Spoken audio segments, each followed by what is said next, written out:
Hi guys! Welcome to Design Fundamentals, a TOTS Plus Premium course. I'm Sarah Kahn, and today we're going to talk about interaction design, goals, and feedback principles.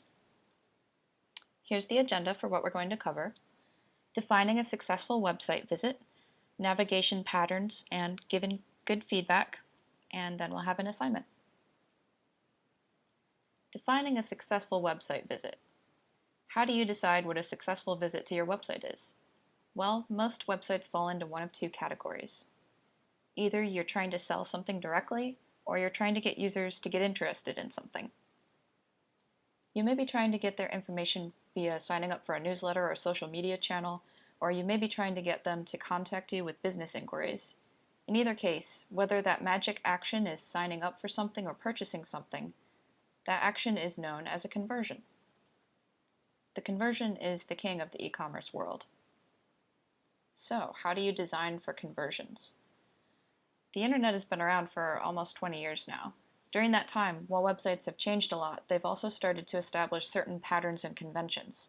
These exist for a reason. Human beings think and interact with information in specific ways, which we've had time to study by now. In order to optimize your website for conversions, keep in mind the following. To create a successful conversion, you need two things: a compelling story and a clear call to action. Try not to obscure your message with graphics and styling. Often the most conversion-friendly websites are very simple. How do you present your story and call to action in the best way to get people to read and understand the information? Well, here's one thing to keep in mind: Fitz's law. The time it takes to acquire a target is inversely proportional to the size of the target. How does that apply to websites? Make your call to action big and clear. So you can see here they have this big button, Join Today. It's very clear. It's in prime real estate. The bigger the better. Put it where it's expected and make it easy to see and read. The larger it is, the less time it will take for a user to click it. People read websites in the shape of an F. This has been shown time and again in a variety of studies. There are a few reasons for this. One is that users don't read on the web, they scan. In fact, users generally read less than 10% of the text posted on a given page. You can see here in this example that the most important information on the page has been strategically placed where people will be most likely to see it. Chunking information, lucky number 7 plus or minus 2. So we're going to go look at an example real quick. One thing we know about the way the human brain processes information is that we can hold small chunks of information in our short-term memory. For some reason, this works best in units of 5, 7, and 9, so use this to your advantage in your designs. Arrange key messages in small digestible chunks such as content blocks. You can see here on our product tour page on adzerk.com that our navigation is divided into 5 chunks, 1, 2, 3, 4, 5, and 7 chunks going down the page. 1, 2, 3, 4, 5, 6, 7. And this kind of plays nicely into another principle, the myth of the fold. Studies have shown that users actually don't mind scrolling. Over time, they've become accustomed to the actions of the browser, and as long as there are clear contextual clues, which you can't see here because my browser window is too big, but the scroll bar is showing. Also, you can see part of this image is cut off. Without even thinking about it, you probably knew, oh, that means there's more below it. I'm going to scroll and see what it is. So if there are the clear contextual clues, users will usually be able to find content. What this means for us is that we don't have to cram all of our content into such a small area. White space is very important in allowing the brain to absorb information, so spacing content out in easily scannable chunks will likely result in better retention and more conversions than creating a denser, shorter page. Navigation patterns.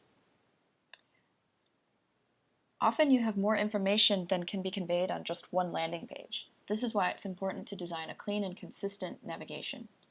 In most cases, a solid navigation will allow users to get anywhere from within a website from anywhere else. Few things are more jarring than clicking a link and then being dropped somewhere without knowing how to get back. You don't want users clicking the back button. If they're doing that, that's a sign that your navigation has failed. And here's a pop quiz. How will you know if they're clicking the back button? If you watched my previous screencasts, I hope you answered through my analytics, of course. So how do you design good navigation? Begin with information architecture. Create a sitemap. Figure out all the pages that will exist in your site. Do a card sorting exercise. This is my actual workstation. Well, it's a table that I took over for a project I was doing. Write down the title of each page or content section on a note card. Arrange them logically according to things that are alike, and then build your navigation from this. Having a clearly defined and logical information architecture will help users move through your site more easily, no matter what pattern you choose for laying out your navigation. Some common navigation patterns include drop-downs, horizontal tabs, vertical aligned tabs.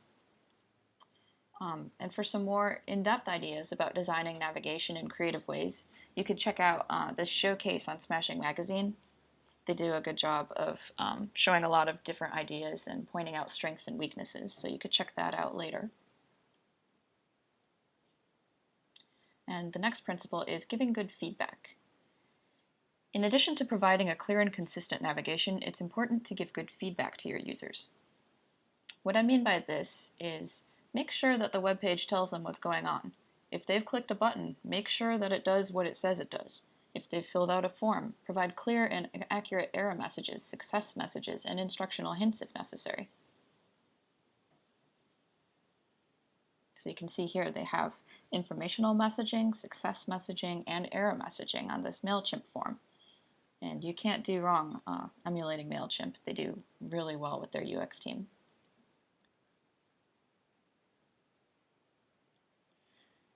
One of the areas that causes the most frustration in user experience with websites or applications is a lack of transparency, which frustrates people in real life too.